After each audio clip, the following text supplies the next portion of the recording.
একই তাণ্ডব দেখালো নাহিদ রানা। পিএসএলের মঞ্চে পাকিস্তানি ব্যাটারদের স্রেফ পাড়ার খেলোয়াড় বানিয়ে ছাড়লেন এই টাইগার পেসার।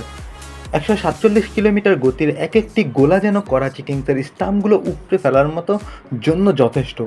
4 ওভারে মাত্র 7 রান দিয়ে 3 উইকেট। নাহিদ রানার এই বিধ্বংসী স্পেল কি তবে ক্রিকেট বিশ্বের নতুন পেস সেনসেশনের জন্ম দিল? চলুন দেখি বিস্তারিত। পেশওয়াজ জলমির হয়ে কাল রাতে যা করলেন নাহিদ রানা তা অবিশ্বাস্য। গতির ঝড়ে পাকিস্তানি ব্যাটাররা আজ রীতিমতো অসহায় বোধ করছিলেন। প্রতিটি বল ছিল 147 কিলোমিটারের উপরে, আর সাথে ছিল নিখুঁত কন্ট্রোল। 4 ওভারে মাত্র 1.8 ইকোনমিতে 7 রান দিয়ে 3 উইকেট নেওয়া টি-20 ক্রিকেটে বিরল এক ঘটনা। পিএসএল 2026-এ নাহিদ রানার এই পারফরম্যান্স বিদেশের মাটিতে বাংলাদেশের ভাবমূর্তিকে উজ্জ্বল করেছে। করাচি কিংসের শক্তিশালী ব্যাটিং লাইন আপ আজ রানার গতির সামনে তাসের ঘরের মতো ভেঙে পড়েছে।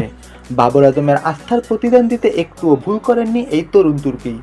এই পারফরম্যান্সের পর নাহিদ রানাকে নিয়ে পাকিস্তান মিডিয়াতেও শুরু হয়েছে তুমুল প্রশংসা। আপনার কি মনে হয়, নাহিদ রানাই কি বর্তমানে বাংলাদেশের দ্রুততম এবং সেরা টি-20 বোলার?